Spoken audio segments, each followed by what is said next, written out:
Pozdravljeni v oddaji Pregled tedna. Poglejmo si, kaj se je ta teden dogajalo v slovenski Istri in širše. Občinski svet Mestne občine Koper je na torkovi izredni seji obravnaval vlogo družbe Adriatic Safari, muzejska dejavnost d.o.o., ki predlaga vzpostavitev muzeja pomorske duše Laho v Kopru. Projekt predvideva vrnitev ladje Laho v slovenske vode in njeno stalno namestitev v koprskem Mandraču. Pobudnik je občinskemu svetu predlagal spremembo pravilnika o pristaniščih, dodelitev priveza ladji ter aktivno sodelovanje občinske uprave pri pridobivanju potrebnih soglasij pristojnih organov za njeno trajno umestitev. V razpravi so svetnice in svetniki poudarili, da projekt v trenutni fazi ni dovolj jasno in celovito predstavljen. Opozorili so na odprta vprašanja glede dolgoročnega upravljanja, nujnost temeljite preveritve prostorskih in pravnih vidikov predlagane rešitve ter nejasno finančno zastovo projekta. Po oceni občinskega sveta bo pred sprejemanjem morebitnih nadaljnjih odločitev treba pridobiti dodatna pojasnila, preveriti skladnost projekta z veljavno zakonodajo ter oceniti njegove finančne, prostorske in razvojne vplive na območje koprskega Mandrača. Zato so sprejeli sklep, da županu ne podelijo posebnih usmeritev ali pooblastil za začetek postopkov sprememb občinskih predpisov, ki bi ladji Laho omogočili privez v Kopru. Za sklep je glasovalo 26 od 27 prisotnih svetnikov.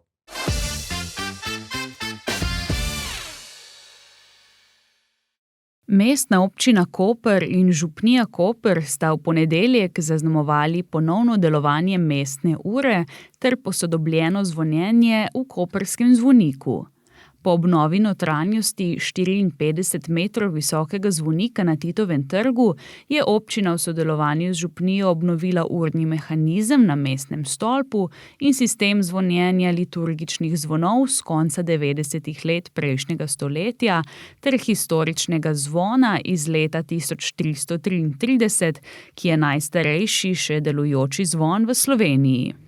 V vsakem primeru pa že sama ta konstrukcija, v bistvu celoten objekt, torej cerkev in hkrati mestni stolp v lasti občine, zvonovi, ki so nekateri občinski, nekateri bogoslužni, so ena taka zanimiva kombinacija, ki kaže na to, kakšno sožitje je tudi potrebno med temi dvemi, da rečem, inštitucijami, zato da pač se boljše živi v tem mestu in mislim, da se tukaj tudi na račun tega dobro živi. Zvonove in uro so tudi blagoslovili. Gotovo je to nekaj, kar je za samo mesto Koper, tudi širšo okolico, ne nazadnje za župnijo in škofijo. Nekaj, kar zelo spada k našemu vsakdanjemu življenju. Vemo, da zvonovi so naši spremljevalci od zjutraj do večera in zvonovi so del naše zgodovine, preteklosti pa hkrati tudi prihodnosti. Tako kot so sedaj sinhronizirani oziroma nameščeni, res so pesem, ki pomirja, ki daje upanje in ki nekako vsakemu od nas sporoča neko skupnost. Torej, bodimo tako žlahtni drug do drugega, kot je žlahten sambron oziroma pesem tega zvona.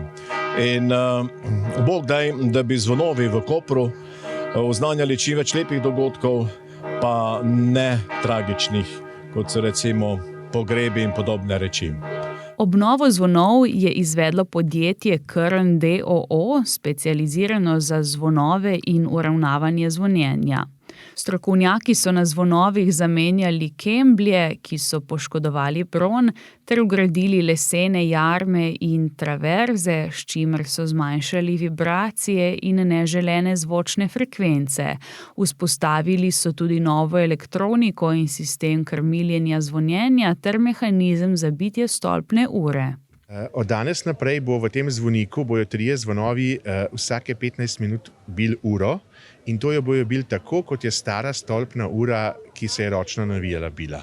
Je pravi nežno, blago in naj ne bi motilo občanov, ampak bi jim bilo samo v polepšanje kulise kraja. Nočnega bitja ne bo. Zvonjenje, samo zvonjenje pa mora biti tudi lepše in bolj nežne, ker smo namreč namestili nove mehko kovane kemble, lažje izvedbe preko usnja in tudi zvonovi so obešeni na lesenih jarmih, kar je najboljše za zvonove. Če ste prej slišali zvonjenje, je bilo bolj tako tuf, tuf, buf, tuf, zdaj pa bolj bo, ne, zdaj sicer bolj mogočno poje, ampak ni tistega tuf, tuf, da bi ti ušesa motila. Mestna občina Koper je ureditev zvonjenja v zvoniku ter vključitev stare ure v novi urni mehanizem sofinancirala z 40.000 evri v okviru javnega poziva za sofinanciranje obnove nepremičnih kulturnih spomenikov v mestni občini Koper za leto 2025.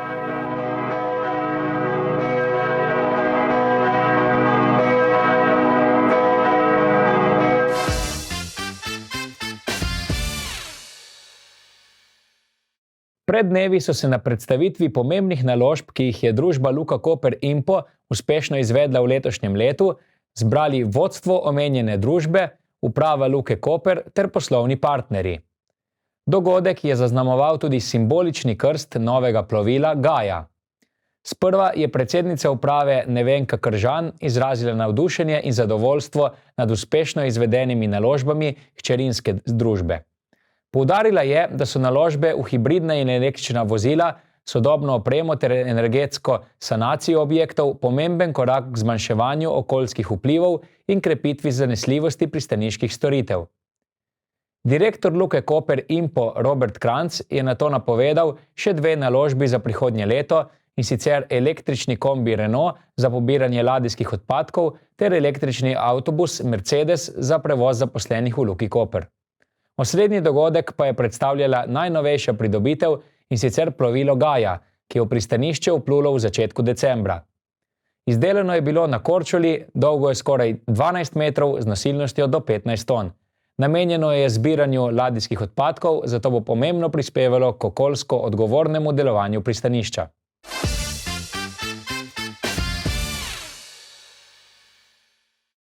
Nekdanje skladišče soli Libertas se postopoma preobraža v kulturno stičišče mesta. Gradbišče je ta teden ponovno odprlo vrata za obiskovalce, da bi si ti ogledali napredek prenove ene največjih občinskih investicij.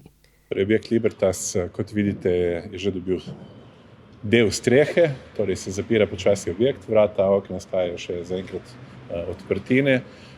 Časovnica je še vedno slabo leto, imamo še do konca, to pomeni jeseni pričakujemo otvoritev oziroma začetek izvajanja novega programa v tem, jaz mu rečem enostavno, kulturnem domu Libertas oziroma stičišču kulture. Skupna vrednostna naložba po tekočih cenah znaša 6.523.590,6 evra z DDV.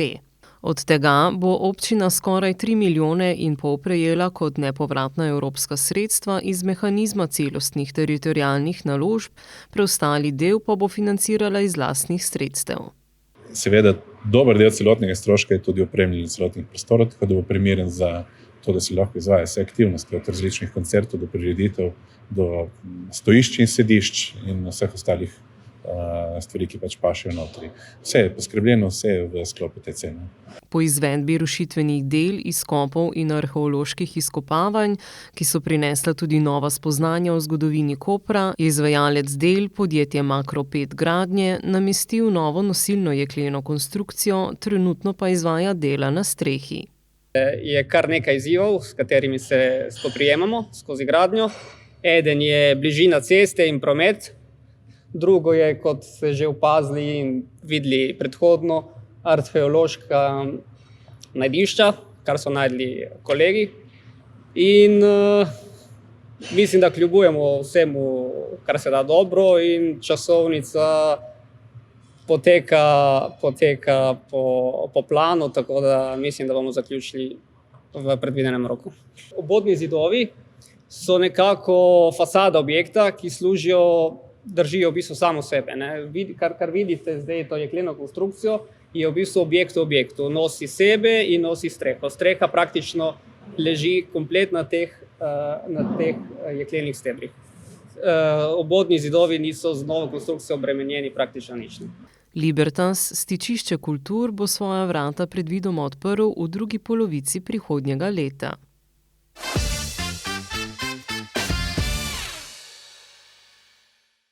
Občina Piran bo obiskovalcem silvestrovanja na Tartinijevem trgu, kjer bosta od 21. ure dalje nastopile Tequila Band in Petar Grašo, zagotovila brezplačne avtobusne prevoze na relaciji Piran-Portorož-Lucija.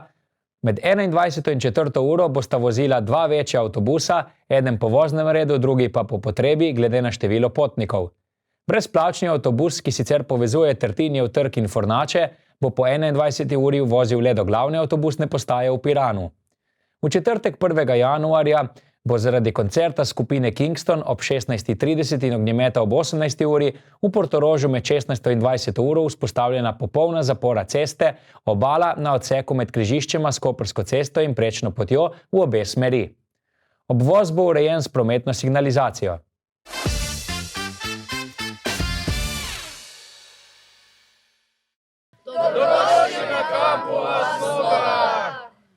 Pretekli konec tedna je v slovenski Istri potekal 4-dnevni kamp za mlade nogometaše med 8 in 16 letom starosti, ki želijo izpopolniti svoje veščine v igri.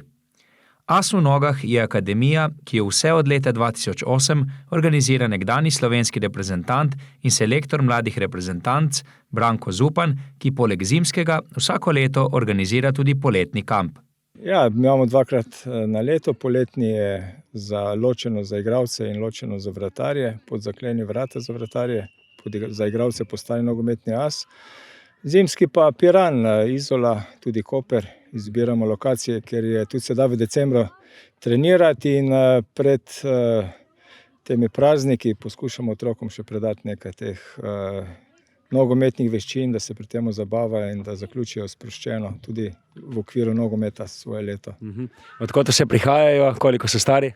Ja, prihajajo iz cele Slovenije, stari so tam od 8 let, nekateri so že tako pogumni, da jih tudi starši pustijo same, eni so tudi starejši, ki že prihajajo vrsto let, tudi 5-6 let, tako da eni so stari tudi 15-16 let, pridejo kakšni nas tudi obiskat, ki so že tudi profesionalci, tako da je pestra druščina. Program je na kampu kar pester, saj imajo poleg nogometnih treningov, kjer je poudarek na individualnih segmentih tehnike nogometašev in vratarjev, še druge aktivnosti.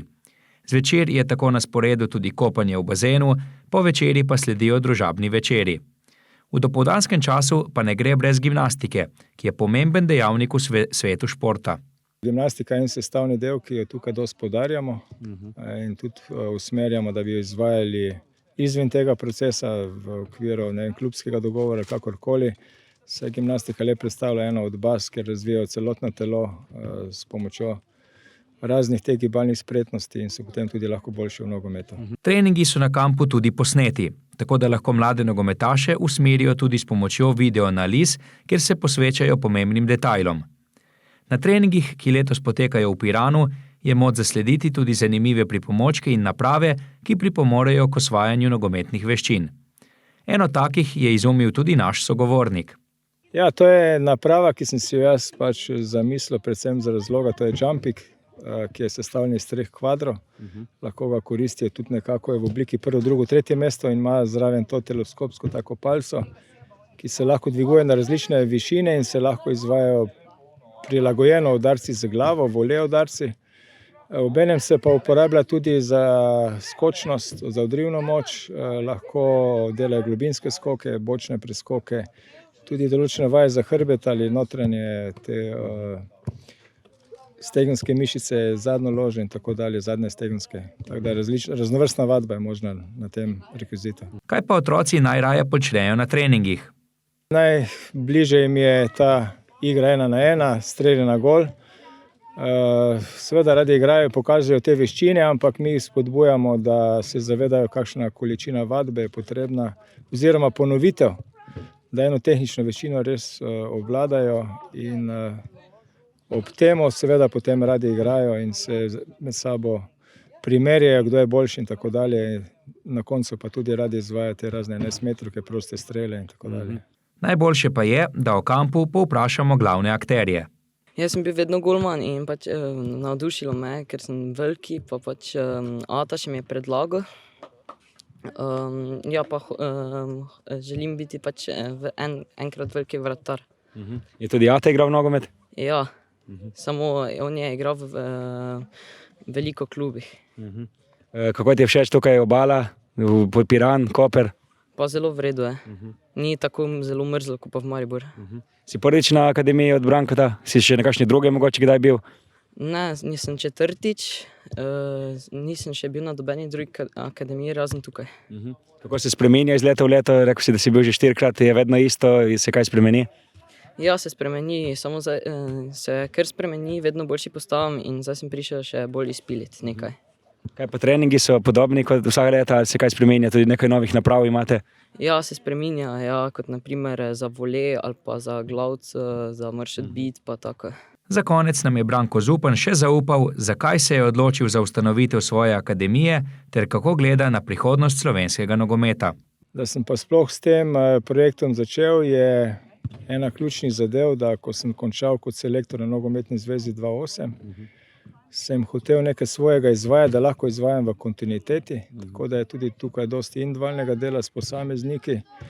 Tu je nekako zanimivo, po selektorskem mojem obdobju začela še dodatna raziskava, kako neke detajle izpiliti, kaj vse je potrebno.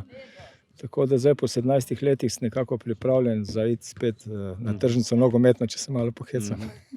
Evo za konec, kakšna je prihodnost slovenskega nogometa? Imamo dovolj talenta na igrišču v stroki? Talenta je dovolj. Glede teh usmeritev, kar sem prej omenil, pa mislim, da so še rezerve. Da to je pa odvisno od vodstev kluba, kako bojo znali spodbujati te trenerje, ki delajo z mlajšimi, ker če določenih elementov ne bo v količini dovolj zastopanih, potem tudi napredek, kar se tiče teh tehnično usposobljenosti igralcev, ni tak. Potem bo takih igralcev, kot so bili Zahovič, Iličić in podobni, ki so bili zelo sposobni ena na ena reševati zadeve, manj, ker trend nogometa, ki se pojavlja zdaj nekako, kar usposobimo igralce v Sloveniji, je bolj, da so taki zelo disciplinirani, delavni, odgovorni, obrambni igralci. Dobro, Šeško je eno teh, ki je z ekstra talentom se prebija, ampak manjka nam te, bi rekel, malo navihanosti na igrišču, sfintiranja, da je malo tudi raznovrstnih elementov prisotnih, ne samo sprejem podaja, pa ogromno teka.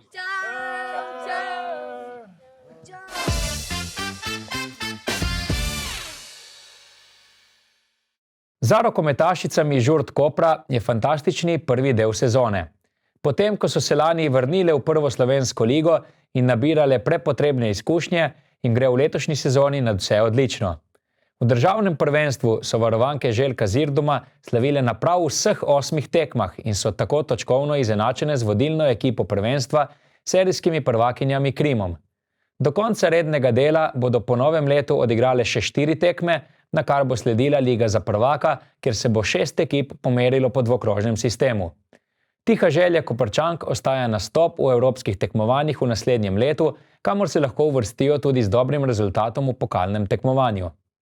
Tega so v petek otvorile zmago nad Vrhniko, ki so jo premagale z 29-23 in se tako vrstile v četrtfinale. Po uspešnem jesenskem delu je svoje varovanke z izbranimi besedami pohvalil trener Zirdum. Boljše ne bi moglo biti, ujelo se nam je vse, dobri treningi so tudi pokazali dobre rezultate, zdaj nas čaka malo počitka in po novem letu sledijo zame osebno še 4 najtežje tekme, kjer bomo videli, kam sodimo. V odlični formi so konec koledarskega leta zaključile tudi koprske odbojkarice. V državnem prvenstvu so namreč slavile še 4. na zadnjih 5 tekmah, na vseh omenjenih zmagah pa niso oddale niti niza. Tako je bilo tudi v soboto, ko so doma gostile ekipo AFM Volej iz Radovljice in jo premagale s 3-0. Luka Koper Volej je trenutno na 4. mestu, v pokalnem tekmovanju pa se je sredino zmago proti Krimu uvrstila v polfinale. V primorskem klubu se lahko pohvalijo tudi z dejstvom, da imajo najboljšo blokerko v ligi, Tijo Koren, ter najboljšo serverko Najo Kukman. Koprski trener Sebastian Mikša je tako z jesenskim delom več kot zadovoljen. Mislim, da so zaslugo definitivno treba pripisati dekletom ekipi, ki pač spoštujejo in se držijo vseh taktičnih navodil. Če bi me kdo na začetku sezone vprašal, bi podpisal tako, verjamem, da smo sposobni še bolj. Moramo popraviti nadgraditi določene stvari v naši igri, ampak mislim, da smo lahko tudi jaz kot glavni trener, da sem izjemno ponosen na svojo ekipo in da lahko gremo mirno zdaj na en zaslužen počitek. Prvi ženski odbojkarski ligi je po novem letu na sporedu 6 krogov, na kar sledi končnica na izpadanje. Lani so bile Koprčanke po 10 letih znova med 4 najboljšimi ekipami, česar si želijo tudi letos. Ne bi se pa branile niti skoka na stopničke.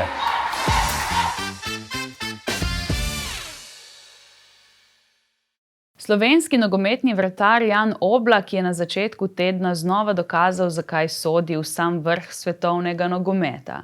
Z izjemno obrambo je navdušil navijače Atletika Madrida in ljubitelje nogometa po vsem svetu. Uživajte v ogledu te vrhunske poteze.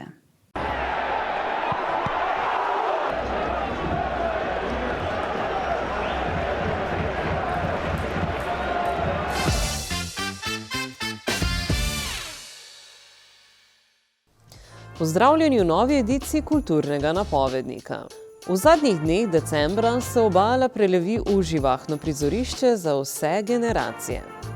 27. decembra se bo dopoldne ob 10:30 v gledališču Koper odvila otroška gledališka predstava z naslovom Z Igorjem po svetu. Tokrat bodo obiskali Egipt. Zvečer pa bo kulturno dogajanje dobilo simfoničen in klubski značaj. Ob 19:30 bo v auditoriju Portorož koncert Aurum v izvedbi simfoničnega orkestra RTV Slovenija. Ob 21. pa bo Hangar Bar v Izoli gostil koncert skupine Dance Mamdita in Ne vem, ki bosta večer obarvali s post-punkom in eksperimentalnim noise rockom. 28. decembra bo ob 19:30 v koprski stolnici zazvenel koncert kvinteta Molet, ki bo ponudil še bolj umirjeno klasično glasbeno doživetje. 29. decembra se bo ob 19. uri v parku Pietro Kopo v Izoli odvijal koncert skupin New Game Over in You Generacija, ki bosta združili pop, hip-hop in pop-rock energije. Na Silvestrovo 31. decembra pa se obeta že dnevna zabava, ki se bo pričela ob 12. uri v dvorani svetega Frančiška Asiškega. Gre za novoletno zabavo, ki organizira Numa Events in kjer bodo nastopili elektronski izvajalci Estora, Benjamin Šok z violinistom Abelom Modičem, Ian F. in Denis Horvat. Zvečer se bo praznovanje razpršilo po vsej obali. Ob 19. uri bo v gledališču Koper koncert z naslovom Na Silvestrovo skupaj, nastopil bo obalni komorni orkester z gosti. Ob 19:30 po auditoriju Portorož sledi stand-up večer Perica Jerkovič Best of. Od 21. ure dalje se bo novo leto pričakovalo na prostem in v klubih. Na Tartinijevem trgu v Piranu bo silvestrovanje potekalo z Petrom Grašom, ob 22. uri pa se bo zabava nadaljevala v Izoli z več prizorišči, na Lonki nastopi zasedba Neme Jugat in Rock Partizani, ob isti uri pa bo v Canava Houseu v Izoli pričetek elektronskega večera, kjer bo nastopil Tommy de Klerk in Boltzmann. V taverni v Kopru pa bo Fantazima gostila skupino Shank Rock. To je z naše strani vse, hvala za ogled in se vidimo v prihodnjem letu.